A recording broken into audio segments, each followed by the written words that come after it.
ఋషిభ్యో గురుభ్యో నమ. భగవన్మయమైన ఈ సభా సదస్సుకి సవినీయ నమస్సులు సమర్పణ చేసుకుంటూ, జపమాలైనా కరమాలైనా వస్త్రం కప్పాలి అనేది మనం మొదటి రోజు కూడా చెప్పుకున్నాం. ఎందుకు కప్పాలో కూడా తెలుసుకున్నాం కదా. ఇప్పుడు ఆ కప్పిన తర్వాత ప్రాతకాలంలో చేసేటప్పుడు నాభికి సమంగా పెట్టుకోవాలి చేతిని. మధ్యాహ్న కాలంలో చేసేటప్పుడు హృదయానికి సమానం. ఇది గాయత్రి విషయంలోనే. మిగిలిన ఏ దేవతా మంత్రం చేసినా హృదయం దగ్గర పెట్టి చేయాలి, కిందికి దిక్కకూడదు. ఇది తెలుసుకోవాలి. ఇక్కడ హృదయం దగ్గర పెట్టి చేయడం శ్రేష్టం. ఇది దృష్టిని హృదయం దగ్గర నిలపచ్చు, భూమధ్యంలో నిలపచ్చు. ఇక్కడ జపం చేసేటప్పుడు దృష్టిని మాత్రం భూమధ్యంలో పెట్టాలి. ఇది తెలుసుకోవాలి. ఉదాహరణకి గణపతి మూలాధార స్థానంలో ఉన్నావు, నువ్వు మూలాధారం దగ్గర ధ్యానించవు, నువ్వు భూమధ్యంలోనే ధ్యానిస్తావు. శక్తి అది తెలుసుకోవాల్సింది. ఇక్కడ దేవతా ధ్యానం మాత్రం అదే. అదేవిధంగా ఇక్కడ ప్రాతకాలంలో నాభి వద్ద, మధ్యాహ్న కాలంలో హృదయం వద్ద, సాయంకాలం ముఖ సమీపం నాసిక సమీపంలో చేయాలి. అంటే చేతిని ముడిచి ఇక్కడికి తెచ్చుకుని జపం చేయాలి. అదే అన్నీ ఒకలాగే కాదు. ఇది బాగా తెలుసుకోవాలి. అందుకే తోడల మీద చేతులు పెట్టి జపం చేయడం ఇవి కూడదండి. ఇక్కడ మిగిలిన ఏ మంత్రమైనా హృదయం దగ్గరే పెట్టాలి. ఇది కూడా తెలుసుకోవాలి. క్రిందికి దిగరాదు. గాయత్రికి మాత్రం ప్రాతకాలంలో నాభి, మధ్యాహ్న కాలంలో హృదయం, సాయంకాలంలో నాసికాస్థానం. ఇవి వివరంగా మనకు కనబడుతున్నటువంటి అంశము. అదేవిధంగా దిక్కులు మనం చెప్పుకున్నాం. తిష్టన్ ప్రాతర్జపేద్దేవీం ఆసీన పశ్చిమం జపేత్ తదా మధ్యాహ్న సంధ్యాయాం ఆసీన ప్రాన్ముఖో భవేత్. ఇది కూడా చెప్తున్నారు. ప్రాతతిష్టన్ సాయం మధ్యాహ్నయో ఆసీన. ఇది శాస్త్రం. ఆ చెప్తూ మధ్యాహ్న కాలం చేసేటప్పుడు కూడాను తూర్పు వైపు తిరగాలి. సాయంకాల జపం పశ్చిమం వైపు తిరిగి చేయడం కూడా కనబడుతున్నది. కానీ ఆచమనం మాత్రం తూర్పు ఉత్తరములు మాత్రమే చేయడం ఉన్నది. ఇక్కడ కొంతమంది సాయంకాలం కూడా తూర్పు ఉత్తరాల వైపు చేయడం కనబడుతున్నది. ఇక్కడ అంతేకాదు లెక్కతోనే జపం చేయాలి. ఈ లెక్క చాలా అవసరం అన్నారు. ఎందుకంటే అసంఖ్యాతంతు యజ్జప్తం తత్సర్వం స్యాన్ నిరర్థకం. సంఖ్య అంటే లెక్క పెట్టకుండా చేసే జపము నిరర్థకము. ఇది చెప్తున్నాడు ఇక్కడ. చాలా ప్రధానమైంది. లెక్క ఉండాలండి, ప్రధానమని శాస్త్రం చెప్తున్నటువంటి అంశం ఇక్కడ. పైగా కణుపులతో ఎందుకు లెక్క పెడతారో చెప్పాడు ఇక్కడ. వేదాన్ని వల్లె వేసేటప్పుడు, ఆ వేద మంత్రమును సంఖ్య చేసేటప్పుడు కణుపులతో లెక్క పెడతారు.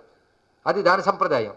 వేదమాత గాయత్రి గనక దానికి కూడా ఇదే పద్ధతి అని చెప్పారు. ఎంత చక్కటి సమన్వయం ఇక్కడ కనబడుతున్నది. ఇక్కడ ఇందులో విశేషంగా జపమాల వాడినప్పుడు, ఇది కూడా ఇక్కడే తెలుసుకుంటే మంచిది. సంధ్యాంగంలో ఎలాగో జపమాల లేదు. ఎందుకంటే 8 మీరు చేసిన గుర్తుకి ఈ చేతి వేళ్ళు లెక్క పెట్టుకోవచ్చు. ఇలాగ అలా మీరు లెక్క పెట్టుకుంటూ 108 గుర్తు పెట్టుకుని చేసుకోవచ్చు. ఇక్కడ దానివల్ల ఇబ్బంది లేదు. కర్మాలతో కూడా అష్టోత్తర శతం చేసే విధానం ఉన్నది. లేదా దానికి తగ్గట్టు కొన్ని పవిత్రమైన పసుపు కొమ్ములో వక్కలో పెట్టుకుని ఒక్క కర్మాలవగానే ఒకటి పక్కన పెట్టి అలాగైనా మీరు అష్టోత్తర శత సంఖ్య మీరు జ్ఞప్తి పెట్టుకునే పద్ధతి రకరకాలు చేసుకోవచ్చు. అంతేకాకుండా ప్రత్యేక దీక్షగా గాయత్రి చేయాలనుకుంటే ఇది పిల్లల చేత చేయించండి, చాలా మంచిది. వాళ్ళ వేసవి సెలవులు మొదలైన వచ్చినప్పుడు ఎక్కువ సంఖ్యలో గాయత్రి చేయించండి అమ్మ. వాళ్ళ భవిష్యత్తు చాలా బాగుంటుంది. ఇక్కడ ఎంత విశేషించితే వీలైతే యువతకు కోరుకున్నది ఏంటంటే ఒక దీక్ష పట్టండి గాయత్రి సమయంలో. ప్రస్తుతం అది అవసరం అండి, చాలా అవసరం. ఎందుకంటే అందరూ వారి వారి విధానాల్లో భగవంతుడిని ఆరాధించవచ్చని చెప్పుకున్న సర్వవర్ణముల వారు సంధ్యా సమయంలో చేయండి. కానీ దేశక్షేమం కోసం ఉపనయనం అనేటటువంటి బాధ్యతని స్వీకరించిన అది ఎలా అంటే దేశరక్షణ కోసం సైనిక వర్గంలో చేరిన అన్నట్లు తెలుసుకోండి. ఆ బాధ్యతని స్వీకరించిన త్రైవర్ణికులు కూడాను వారి పద్ధతుల్లో సంధ్యావందనాన్ని త్రికాలాల్లో ఒక ఉద్యమంలా ఆచరించితే భారతదేశం మళ్ళీ సుభిక్షంగా మహోన్నతంగా రాజులుతుంది. అందులో సందేహం లేదు. కూడా అది లుప్తమైంది. అందుకే యువత ఒక ఉద్యమంగా తీసుకోవాలి. ఇక్కడ అందరూ చేస్తున్నారా లేదా అని ఎవరికి వాళ్ళు ఉద్యమంగా వాళ్ళ ఖాళీ సమయాల్లో నిర్దేశం చేసుకుని రోజుకో సహస్రం చొప్పున ఇంత చేస్తాననుకున్నా చాలు.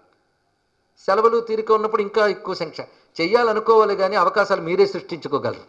అది ఇక్కడ అలా కొంత సంఖ్య చేసుకుని దాన్ని పురస్చరణ హోమము పద్ధతి చేసుకుంటే గాయత్రి మంత్రసిద్ధి కూడా జరుగుతుంది. అది సంధ్యావందన అంగమంత్రంగా కాకుండా విడిగా కూడా గాయత్రి చేసే పద్ధతి. అప్పుడు జపమాల వాడవచ్చు. ఇప్పుడు జపమాల ఎలా వాడాలో కూడా చూపిస్తున్నాడు ఇక్కడ. ఈ జపమాల పద్ధతి అంతా సంధ్యావందన అంగంలోనే వ్యాఖ్యాతులు ఇచ్చేశారు. ఎందుకంటే గాయత్రి అలా చేసుకుంటే అని. అలాగే మీరు ఏ మంత్రమైనా ఈ నియమాలు వర్తిస్తాయి. ఇక్కడ చెప్పేవి ప్రతి వారికి, స్త్రీలకి పురుషులకి అన్ని వర్ణాల వారికి కూడా జపమాల వాడేటప్పుడు చూసారా, హిందూ మతం అందరికీ అనుష్ఠాన పద్ధతులు ఇచ్చిందండి. పద్ధతులు మాత్రం ఒకటే అందరికీ కూడా. జపమాల ఎప్పుడు కూడా నడిమి వేలి మీద ఉండాలి, అంటే మధ్య వేలి మీద ఉండాలి. బొటను వేలుతో తిప్పాలి. చూపుడు వేలు తగలకూడదు, గోళ్ళు తగలకూడదు. ఈ రెండు గుర్తుపెట్టుకోవాలి. ఇక్కడ చూపుడు వేళ్ళు, గోళ్ళు, బొటన వేలు, గోరు కూడా తగలకూడదు. ఇది తెలుసుకోండి. గోరు తగలకూడదు. జపమాలకో దేవత ఉంటుంది. అదే కొత్త జపమాల వాడేటప్పుడు ఒక రావి ఆకు మీద జపమాలని పెట్టి పువ్వులో అక్షతలో వేసి అక్షమాలికాయై నమః అని కొంతసేపు పూజించి తర్వాత దాన్ని వాడమని చెప్పారు ఇక్కడ. అంటే ఇది మాలా సంస్కరణకు ప్రక్రియ, ఇవన్నీ ఉంటాయి ఇక్కడ. ఆ మాల వాడేటప్పుడు కూడా ఇది పద్ధతి ఇక్కడ. బొట్టని వేలి మీద ధరించకూడదు, నడిమి వేలి మీదే ఉంచాలి అన్నారు ఇక్కడ. పైగా జపమాల తన వైపు తిప్పుకుంటూ మేరుపూసలాగానే మళ్ళీ రివర్స్ చేసి మళ్ళీ తన వైపు తిప్పుకోవాలి. ఇది ప్రారంభించి చూపిస్తున్నారు ఇక్కడ.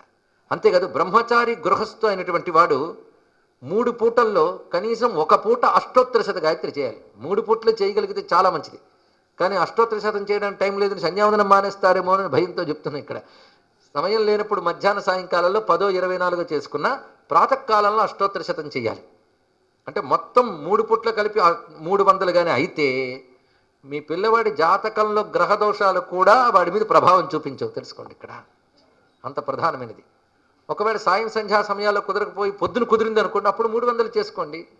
సాయంకాల మధ్యాహ్న కాలంలో 10, 24 చేసుకున్న అప్పుడు సరిపోతుంది. యతికి కూడా గాయత్రి కొన్ని పద్ధతులు చెప్పారు. కొన్ని సంప్రదాయాల్లో వాళ్ళు మొత్తం సహస్రం చేయాలి. వానప్రస్థుకు కూడా సహస్ర గాయత్రి, తెలుసుకోండి ఇక్కడ. గృహస్థుకి బ్రహ్మచారికి అష్టోత్తర శతం సరిపోతుంది, కానీ వానప్రస్థుకు మాత్రం సహస్రం. అంటే గృహస్థులు చెయ్యక్కర్లేదని కాదు, వాళ్ళు దీక్షగా చెయ్యాలి, బ్రహ్మచారి చెయ్యాలి. కానీ కనీస సంఖ్యలో ఇప్పుడు చెప్తూ ఉన్నాయి ఇక్కడ. ఒకవేళ మహా హడావిడైతే సహస్రానికి ప్రతినిధిగా 10 శతము అన్నారు ఇక్కడ. అంటే 10, 24 కూడా శ్రేష్టమైన సంఖ్య గాయత్రి సంఖ్య. ఇది కూడా గుర్తుపెట్టుకోవాలి ఇక్కడ. అంతేకాదు కొన్ని రకాల పాపాలకి 10 గాయత్రితో పరిష్కారం అండి. చూడండి ఇక్కడ మనకు తెలిసి తెలియక. అందుకే గాయత్రి ఒక ప్రాయశ్చిత్త మంత్రం కూడా అనేక రకాల పాపాలకి. ఏదో ఎక్కడికి వెళ్ళాం, తినడానికి తిన్నాం, మరుసటితో స్నానం చేసి ఆ దోషం పోవడానికి ఒక 10 గాయత్రి చేస్తే దోషం పోతుంది, తెలుసుకోండి ఇక్కడ. అంత విధానం చెప్తున్నారు. అదేవిధంగా క్షురకర్మ చేసుకున్న తర్వాత మళ్ళీ యజ్ఞోపవీతం మార్చుకుని ఒక 10, 24 గాయత్రి చేస్తే అప్పుడు దోషం పోతుంది. ఎన్ని చెప్తున్నారు చూడండి. అలాంటివి చేస్తారని కూడా ఇప్పుడు తెలియదు అసలు. క్షురకర్మకి వెళ్ళి ఇంటికి వచ్చి స్నానం చేయాలని కూడా తెలియకుండా వాటిని ఇళ్లలో కలుపుకు తిరుగుతున్న వాళ్ళు మనం చూస్తున్నాం. ఏం చేస్తాం ఇక్కడ? కానీ పద్ధతులు ఇవన్నీ కూడా వివరిస్తున్నాడు ఇక్కడ. అంతేకాదు శ్రాద్ధ భోజనం చేసిన రోజు సాయంకాలం అష్టోత్తర శత గాయత్రి చెయ్యరాదు. అసలు సంధ్యావందనం మానరాదు గనక ఆ సాయంకాలంలో కేవలం ఒక 10 గాయత్రి చేస్తే చాలు అన్నారు ఇక్కడ. ఇది తెలుసుకోవాలి. అలాగే ఆపత్కాలాల్లో కూడా 10 గాయత్రి పర్వాలేదు అన్నారు. ఇక అమావాస్య లాంటి వాటి సమయంలో మన అష్టోత్తర శత గాయత్రి చేయవచ్చు. ఒకవేళ కుదరకపోతే 10 చేసినా చాలు. అంటే నిషేధ సమయం అని కాదు, ఆ 10కే అధిక ఫలితం ఇవ్వగలిగిన శక్తి కూడా దానికి ఉంటుంది ఇక్కడ. ఇది చెప్తున్నటువంటిది. అలాగే కొంతమంది జాతాశౌచ మృతాశౌచాలు అర్ఘ్యం వరకు చెయ్యాలి అని చెప్పారు. కాదయ్యా గాయత్రి కూడా చెయ్యాలి అని చెప్పినప్పుడు అప్పుడు 10 మాత్రమే మానసికంగా చెయ్యాలి, మానసికంగా క్రియారూపంగా కాకూడదు అని చెప్పారు ఇక్కడ.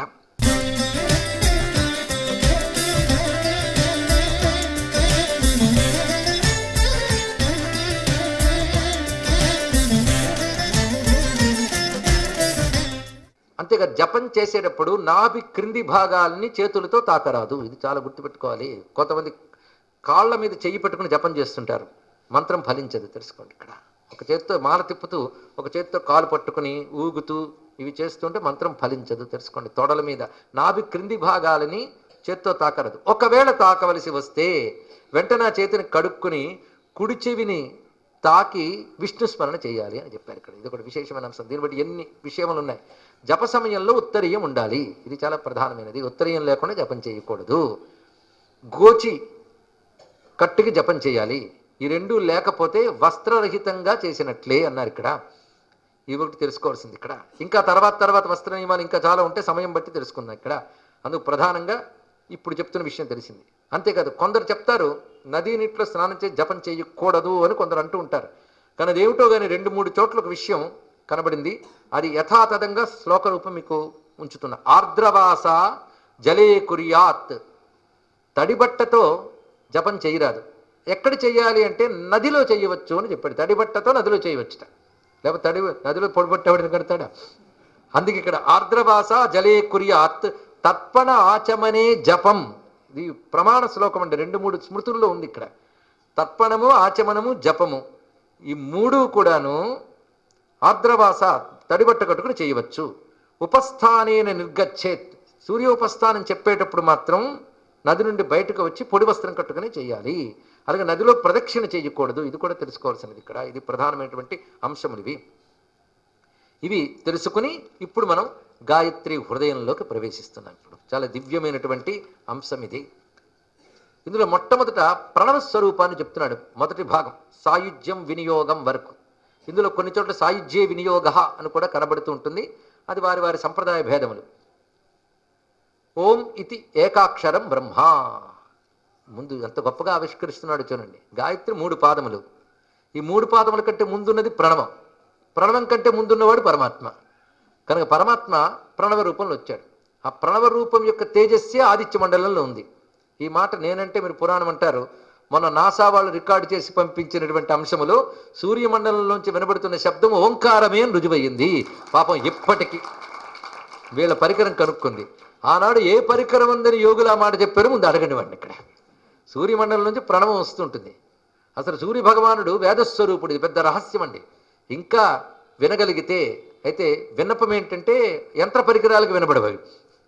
తపస్సు చేత జనించిన సూక్ష్మేంద్రియం అనే పరికరానికి వేదమంతా సూర్యబింబం నిండా ఉందండి. ఇది చాలా గొప్ప విషయం. అందుకే సూర్యుడు ఎవరయ్యా అంటే ఛాందసం మండలం మనం అంటున్నాడు మార్కండేయ పురాణం. పరమ ఛాందసుట్టు ఆయన. ఛాందసం అంటే ఏంటో కదా. ఛందస్సు అంటే వేదమంత్రం, ఛాందసం అంటే వేదమంత్రమయం. ఇది అర్థం. ఇక్కడ సూర్యభగవానుడు వేదస్వరూపుడు. అందుకే ఋగ్యజుస్సామపారగ త్రయీమయాయ త్రిగుణాత్మధారిణి. వేదం అంటే జ్ఞానమేగా. అందుకే సూర్యుడిని నమస్కరిస్తే జ్ఞానం వస్తుందండి. ఇక్కడ తెలుసుకోవాల్సింది ఇక్కడ. అందుకే భారతదేశంలో నేటికి మేధావి వర్గము మేధస్సు భారతీయులకు చాలా ఉందని అంటున్నారంటే అది సూర్యోపాసన ఫలమే. గుర్తుపెట్టుకోండి. ఇక్కడ ఇది గ్రహించవలసినది. ఇక్కడ ప్రధానంగా గాయత్రి 3 పాదములు ఉన్నాయి. ఈ 3 పాదములు ఋగ్ యజు సామవేదముల నుంచి వచ్చాయి. ఈ 3 అకార ఉకార మకారాల నుంచి వచ్చాయి. ఈ 3 ఓంకారం నుంచి వచ్చాయి. ఆ ఓంకారం పరమాత్మ నుంచి వచ్చింది. దీని క్రమం.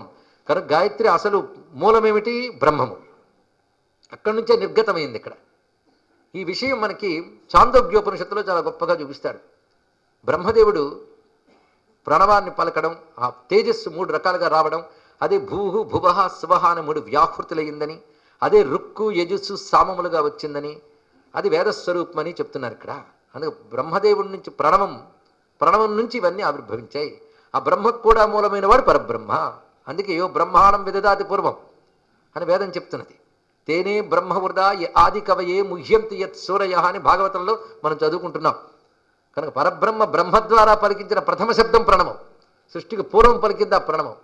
ఆ ప్రణవం వ్యాహృతులుగా అకార ఉకార మకారములు భూహు భువ శుభ రుక్యజు సామములు. ఆ 3 స్వరూపమే గాయత్రి. ఇది తెలుసుకోవాల్సింది. కనుక గాయత్రి ప్రణవం ద్వారా వచ్చింది కనుక ముందు ప్రణవ స్వరూపాన్ని ఆవిష్కరిస్తున్నారు. ఈ ప్రణవం అనే మంత్రానికి ఋషి ఎవరు, ఛందస్సు ఏమిటి, దాని ద్వారా ప్రతిపాదింపబడేటువంటి స్వరూపం ఏమిటి, దాని ప్రయోజనం ఏమిటి, అంతే. ఇక్కడ ప్రతి మంత్రానికి ఇవి తెలియాలండి. ఆ మంత్రం యొక్క ఋషి ఎవరు, ఛందస్సు ఏమిటి, దాని దేవతా రూపం ఏమిటి, ప్రయోజనం ఏమిటి. ఈ 4తో మంత్రం చేయాలి. వైదిక మంత్రాలకి నియమం చెప్పారు. ఇవి తెలియకుండా మంత్రం చేయరాదు అని. నామమంత్రాలకు పర్వాలేదు, భగవత్స్మరణ చేసి చేసుకోవచ్చు. వీటికి మాత్రం నియమని చెప్పారు. అందుకు ముందు ప్రణవం గురించి చూపిస్తున్నారు ఇక్కడ. ఓం ఇది ఏకాక్షరం బ్రహ్మ. ఓం అనబడే ఒక్క అక్షరం అన్నదే అదే పరబ్రహ్మ అన్నారు ఇక్కడ. అంటే బ్రహ్మమును తెలియజేస్తున్నది, బ్రహ్మమునికి అభిన్నమైనది అన్నారు ఇక్కడ. అంటే ఓంకారం ఎలా బ్రహ్మం అవుతుందంటే శబ్దం కదా, బ్రహ్మం శబ్దాతీతం కదా. అంటే వాచ్యవాచకయో అత్యంత భేదాభావ అన్నారు ఇక్కడ. ఆయన్ని చెప్పి ఈ శబ్దానికి ఆయనకి పెద్ద భేదం లేదన్నాడు. పెద్ద భేదం లేదంటే కొంచెం ఉందని అర్థం ఇక్కడ. శబ్దం వినబడింది ఎప్పుడో వ్యక్తమైంది. వ్యక్తమైతే బ్రహ్మం ఎలా అవుతాడు? కాదయ్యా బాబు, అది ఆయన్ని చెప్తూ చెప్తూ ఆయనలో లీనమైపోతుంది కనుక దానికి ఆయనకి భేదము లేదు అన్నాడు. ఇక్కడ చెప్తున్న విషయం ఇక్కడ. కనుకనే శబ్దానికి అందని పరబ్రహ్మమని తెలియజేసే శబ్దం ఓంకారం మాత్రమే. అది ఓమిత్యేకాక్షరం. హిందూ మతంలో ఎవరు ఏ దేవతా భక్తులైనా ఓంకారం మాత్రం అందరి దేవతా భక్తులకి సర్వసాధారణం. నేను శివుణ్ణి పూజించననేవాడు ఓం నమో నారాయణ అంటాడు. నేను విష్ణువుని జపించననేవాడు ఓం నమ శివాయ అంటాడు. ఇద్దరు ఓం దగ్గర కామన్ అయిపోయారు. తెలుసుకోండి ఇక్కడ. అదే గణపతి భక్తులు ఆయన్ని అదే అంటారు. మా గణపతి ఓంకారం అంటారు గణపతి భక్తులు. కాదయ్యా మా అమ్మే ఓంకారం, త్రియక్షరా, ఆవిడ పేరు అది త్రియక్షరి, 3 అక్షరాల రూపము అంటారు. ఏమైనా ఎవరు ఓంకారాన్ని వదులుకోలేకపోతున్నారు. ఇప్పుడు తెలిసిపోయింది కదా.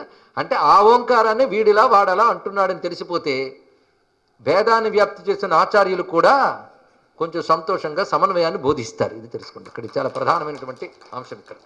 కానీ ఓమిత్యేకాక్షరం బ్రహ్మ, ఆ ఒక్క అక్షరమే పరబ్రహ్మము అనే భావనతో దాన్ని ఉపాసించాలి. దానికి దేవత ఎవరు? అగ్నిదేవత. ఇది గొప్ప మాట. దాని దేవత అగ్నిట. ఈ ఓంకారం పరబ్రహ్మం అన్నారు, అగ్నిదేవత ఎందుకన్నారు? ఎందుకంటే వాక్కుకు అధిదేవత అగ్ని. ఓంకారం శబ్దంగా పలికిందంటే అది అగ్నిదేవతే. ఇది తెలుసుకోవాల్సింది. అందుకే పరబ్రహ్మ అగ్రే నీతీతి అగ్ని, ముందు ఉన్నవాడని అర్థం ఇక్కడ. కనుక పరమాత్మ సృష్టి చేయాలని సంకల్పంతో సగుణుడిగా వ్యక్తమైనప్పుడు ప్రథమ స్వరూపం అదే అగ్నిమీళే పురోహితం. ఋగ్వేదంలో ప్రథమ మాత్రం కూడా అదే ఇక్కడ. కానీ అగ్నిదేవత. ఋషి ఎవరు?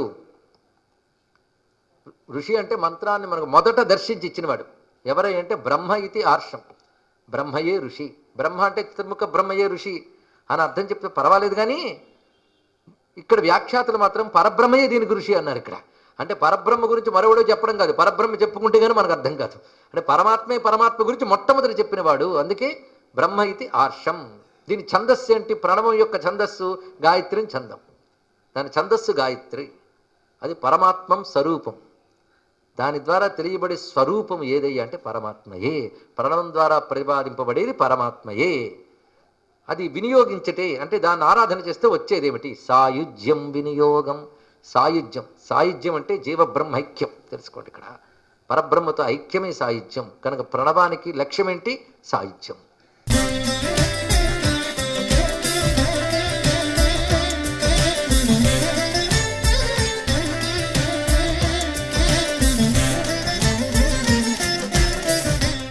కనుక సాయుధ్యానికి అది కేవల ప్రణము సాయుధ్యానికే.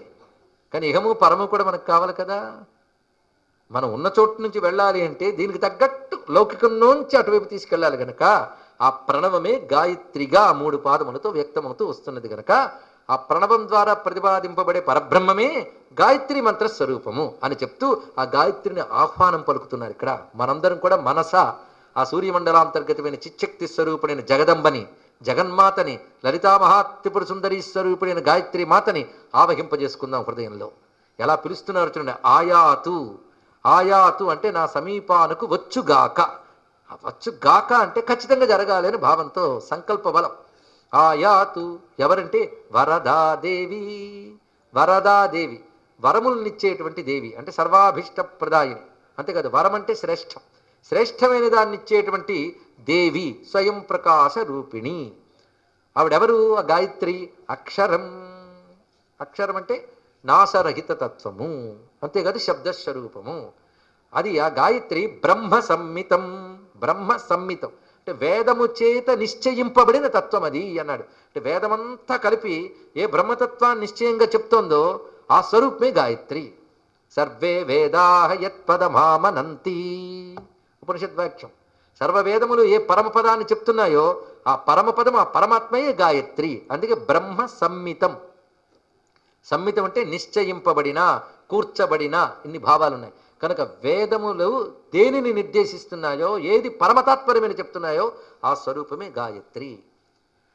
అటువంటి ఆ గాయత్రి ఛందసామాత. ఛందస్సులకు తల్లి. ఛందస్సులు అంటే వేదములు అని అర్థం. వేదమంత్రములన్నిటికీ ఛందస్సులని పేర్లు. వేదములకు తల్లి గాయత్రి. శ్రీనాథ మహాకవి గొప్ప మాట చెప్తారండి. కడుపు చల్లంగ వేదాలి కన్న తల్లి. ఎంత అందంగా అన్నాడు ఇక్కడ. కడుపు చల్లంగ వేదాలి కన్న తల్లి అవనిసురులకు గాయత్రి దివిజ సురభి. గొప్ప మాట చెప్పాడు. అవనిసురులకు గాయత్రి దివిజ సురభి. భూసురులకి ఆ గాయత్రి సాక్షాత్తు కామధేనువు అన్నారు ఇక్కడ. ఇలాంటి కామధేనువు దగ్గరుంటే ఇంకేం కావాలండి? ఆ కామధేనువు గాయత్రి గనక అది సర్వదేవతల యొక్క సారస్వరూపం గనక ధేనుర్వాగస్మాన్ ఉపసుష్టుతైతు. అదే అదే ధేనువు. ఆ గాయత్రే సరస్వతి. అది కామధేనువు. అది వశిష్ఠుడి దగ్గర ఏదో కామధేనువు ఉందనుకున్నారేమో. వశిష్ఠుడి దగ్గర ఉన్న గాయత్రే కామధేనువు. దాన్ని లాక్కుపోవాలనుకున్నాడు విశ్వామిత్రుడు, వల్ల కాలేదు. అప్పుడు తానే తపస్సు చేసి బ్రహ్మదేవుడు అనుగ్రహం పొంది, వశిష్ఠులు వారి కృప పొంది అనేక రకమైన మనోమాలిన్యాలను అధిగమించి అప్పుడు గాయత్రీమాత అనుగ్రహాన్ని పొందాడు. ఎందుకంటే విశ్వామిత్రుడు ఋషి అని చెప్తున్నారు ఇప్పుడు, అందుకు చెప్తున్నా ఇదంతా కూడా. అక్కడ వచ్చేటప్పుడు విశ్వామిత్రుడు ఋషి అయితే అంతకు ముందు గాయత్రి ఏదంటే కొందరు ప్రశ్న, అన్నిటికి సమాధానాలు అక్కడ తెలుసుకుందాం. అటువంటి ఛందసామ్మాత అయినటువంటి గాయత్రిని నువ్వు ఏమని ప్రార్థిస్తున్నావు? ఇదం బ్రహ్మ జుషస్వమే. ఆ గాయత్రి ఈ బ్రహ్మతత్వాన్ని నాకు జుషస్వ అనుగ్రహించుగాక, ఉపదేశించుగాక. అంటే అర్థం ఏంటి? నేను చేస్తున్న గాయత్రి నాకు ఈ బ్రహ్మతత్వాన్ని, అంటే బ్రహ్మము పరోక్ష వస్తువు కాదు అనడం కోసం ఇదమ్మని శబ్దం చెప్పాడు ఇక్కడ. ప్రత్యక్ష వస్తువే, నాకు తెలియబడట్లేదు. అటువంటి ఆ బ్రహ్మతత్వాన్ని నాకు గాయత్రి ఉపదేశించుగాక అనగానే గాయత్రి ఎందుకు చేస్తున్నామో అర్థమైంది కదా. ఈ రోజుల్లో గాయత్రి చేయడం వల్ల పిల్లలకు బాగుంటుందని చిన్నపిల్లలకు అందరికీ చేయించేస్తున్నారు. మంచిదే, చెయ్యాలి. అప్పటి నుంచి చేస్తుంటే ఇహము పరము ఇస్తుంది. కానీ అసలు గాయత్రి ఎందుకు వచ్చింది అయ్యా అంటే బ్రహ్మ విద్యను మనకి ఇవ్వడానికి వచ్చింది. అయ్యా మంత్రం విద్యనిస్తుందా? ఇది పెద్ద ప్రశ్న. గురువు కదా విద్యనిస్తాడు, మంత్రం విద్యనిస్తుందా అంటే మంత్రము నీ బుద్ధిని మార్పు చేసి జ్ఞానమేదో పుస్తకాపేక్ష లేకుండానే ఇవ్వగలదు మంత్రం. తెలుసుకోండి ఇక్కడ. అందుకు అశ్రుత గ్రంథబోధ అనకు సిద్ధి ఉంది. అంటే కనీ వినని పుస్తకాల్లో ఉన్న జ్ఞానం కూడా నీ బుద్ధికి వస్తుందట. ఎందుకంటే జ్ఞానం పుస్తక విషయం కాదు, మస్తక విషయం. తెలుసుకోండి ఇక్కడ. అమ్మ అనుగ్రహిస్తే పుస్తకాల్లో లేని తెలివితేటలు కూడా నీకు ఇస్తుంది. అంటే నీ బతకడానికి ఏ తెలివి కావాలో నువ్వు బాధపడక్కర్లే, ఆ తల్లి ఇస్తుంది. తెలుసుకో ఇక్కడ. అంతేకాదు చిట్ట చివరికి బ్రహ్మోపదేశం చేస్తుంది గాయత్రి. అందుకే బ్రహ్మ విద్యకి ప్రారంభమే సంధ్యావందనం, బ్రహ్మ విద్యకి పరిపూర్ణమే సంధ్యావందనం. ఇది తెలుసుకోవాలి ఇక్కడ. ఈ భావనతో గాయత్రిని పరిశీలించాలి. లేకపోతే ఇదం బ్రహ్మజుషస్వమే అంటే ఈ బ్రహ్మమును నాకు ఉపదేశించుగాక ఆ తల్లి. అది అయితే బ్రహ్మముని పొందడానికి అడ్డంకి ఏమిటి అంటే పాపము. సందేహం లేదండి. జ్ఞానానికి పెద్ద అవరోధం ఏది? పాపం. అసలు జ్ఞానానికి అవరోధమైనదే పాపం. అది కూడా తెలుసుకోండి ఇక్కడ. ఆ పాపం తొలగాలి. పాపం ఎలా తొలుగుతుంది అంటే పగలు రాత్రి కూడా తీరిక లేకుండా చేస్తూ ఉంటాం. ఏంటి? పాపం. ఏం చేస్తాం? అది యదన్నాత్ కురితే పాపం తదన్నాత్ ప్రతిముచ్యతే, యద్రాత్రియాత్ కురితే పాపం తద్రాత్రియాత్ ప్రతిముచ్యతే. పగలు చేసిన పాపం పగటితోనే పోవుగాక, రాత్రి చేసిన పాపం రాత్రితోనే పోవుగాక. ఓ తల్లి, నువ్వెవరో నాకు తెలుసమ్మా. సర్వవర్ణే మహాదేవి సంధ్యా విద్యే సరస్వతి. నువ్వు సర్వవర్ణ స్వరూపిణివి. ఇది సరిగ్గా చూస్తే సహస్రారాంబజారు కూడా సర్వవర్ణోపశోభిత సరిగ్గా వచ్చింది చూడండి. అంటే త్రిపుర త్రిపద ఒకటే అని మళ్ళీ ఇక్కడ మనకి ప్రతిపాదన జరుగుతుంది. ఆవిడ సర్వవర్ణోపశోభిత అంటే సహస్రార కమలంలో మొత్తం 50 అక్షరాలతో కలిసి ఉంటుంది ఆ తల్లి ఇక్కడ. అంతేకాదు మూలాధారం నుంచి ఆజ్ఞాచక్రం వరకు ఒక్కొక్క చక్రంలో కొన్ని అక్షరాల చొప్పున్న. విశుద్ధి చక్రంలో 16 అక్షరాలు, హృదయ చక్రంలో 12, నాభి దగ్గరున్న మణిపూర్ చక్రంలో 10, స్వాధిష్టానంలో 6, మూలాధారంలో 4, విశుద్ధి చక్రంలో 2, మొత్తం 50 అయిపోయాయి. అంటే 50 అక్షరాలుగా 6 చక్రాల్లోని విభజింపబడి కలిపి 50 అక్షరాలుగా సహస్రానంలో ఉన్నటువంటి దానవు నువ్వే, కుండలిని రూపిణివి, సర్వవర్ణి అనే మాటకి ఇది అర్థం అండి. అంతేగాని అన్ని రంగులతో ఉన్నదానివి అంటే తప్పేం లేదు. ఎందుకంటే సూర్య భగవానుడికి అసలు ఏ రంగు లేదుట, కానీ ఆయన వల్ల అన్ని రంగులు వస్తుంటాయట. కానీ ఏ వికారము లేని నువ్వే సృష్టిలో కర్మానుగుణంగా రకరకాల వర్ణ వికారములు కలిగిస్తుంటావు గనక వీటన్నిటికీ హేతువైన తల్లి సర్వవర్ణే. ఇది కూడా చెప్పవచ్చు ఇక్కడ. మహాదేవి, నువ్వు దేవతల్లో దేవతవి కావు, దేవతలకే దేవతవి. అందుకే నువ్వు మహాదేవి, గొప్పదైన స్వయం ప్రకాశ స్వరూపిణివి. నీ విద్య సంధ్యా విద్య. చాలా విశేషమైన మాట ఇది. సంధ్యా విద్యవు నువ్వు. హే సరస్వతీ. సరస్వతి అంటే సృష్టికారిణి, ప్రవాహ రూపిణి, ఆయన విద్యారూపిణివి. కానీ గాయత్రి సరస్వతిని సంబోధనలోనే కనబడుతుంది. ఓ తల్లి నువ్వెవరంటే ఓజోసి, సహోసి, బలమసి, భ్రాజోసి. చాలా గొప్ప విషయములండి.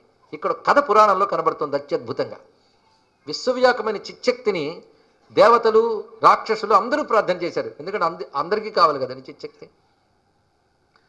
ఆవిడ ఒక్కసారి వ్యక్తమయ్యారట గగనంలో అమ్మవారు. ఎందుకంటే మనకు కనబడడం కోసం ఆవిడ రూపం ధరించింది అంతే. ఇక్కడ దేవతలను అనుగ్రహించడానికి రూపం ధరించింది. అయితే చూసిన వాళ్ళు దేవతలు ఋషులు కనుక వర్ణించి చెప్పేశారు, మనం చక్కగా ధ్యానించి ధరిస్తున్నాం. ఇక్కడ ఆ తల్లికి రూపం ధరించి కనబడగానే దేవతలందరూ విశ్వకర్మన్ అని సంబోధించారట ఆ శక్తిని. రాక్షసులు దాభీహి అని పిలిచారట. ఇద్దరిని అనుగ్రహించకుండా వెళ్ళిపోయింది ఆవిడ ఇక్కడ. ఎందుకంటే ఇది చెప్పారు ఈ కథలో. చూడండి ఇక్కడ ఈ కథలో సంకేతం తీసుకోవాలి. వాళ్ళు ఏమన్నారు? విశ్వకర్మన్ అంటే అన్ని పనులు చేసి పెట్టే తల్లి అని సంబోధన. వీళ్ళేమన్నారు? మా శత్రువులను నశింపజేయ తల్లి అన్నారు. ఇక్కడ రెండు. అంటే వీళ్ళకి ఏం కావాలో అది అడిగారు, కానీ నేనేమిటో వీళ్ళకి తెలియలేదు అని వెళ్ళిపోయిందిట ఆ తల్లి. చూడండి ఇందులో ఉన్నటువంటి అద్భుతమైన భావం. ఈ కథ జరిగిందా లేదా అని కాదు, మనం దేవతని ఎలా అప్రోచ్ అవ్వాలో చెప్తున్నాడు ఇక్కడ. నువ్వు దేవతని నీ ప్రయోజన దృష్ట్యా చూస్తున్నావు, కానీ దేవతని దేవతగా చూడట్లేదు. అది ఒక ఆవిడ ఆ మధ్య అన్నది, ఏమంటే సూర్యుడి వల్ల ఎన్నో ఉపకారాలు ఉన్నాయని గంటన్నర ఉపన్యాసం ఇచ్చాక బయటికి రాగానే అవడంది, అవునండి సూర్యుడి వల్ల చాలా ఉపకారాలు ఉన్నాయండి, నేను ఒడియాలు ఎండబెట్టి వేస్తే ఎండబెట్టాడు వాళ్ళని. అంత సూర్యుడు ఎందుకు పనికి వచ్చాడికి? ఒడియాలు ఎండబెట్టుట. అందుకు ఆదిత్య హృదయము, సూర్య సూక్తము, సౌరారుణముల సారం ఏంటి? ఒడియాలు ఎండబెట్టుట ఆవిడికి. అంతేగాని సూర్యుడంటే ఏమిటని చూడట్లేదు. మనందరం చేస్తున్న దోషం ఇదే. భగవంతుని ప్రయోజనాలనే కళ్ళజోళ్ళని చూస్తున్నాం కానీ భగవంతుని యథార్థ స్వరూపాన్ని చూడట్లేదు.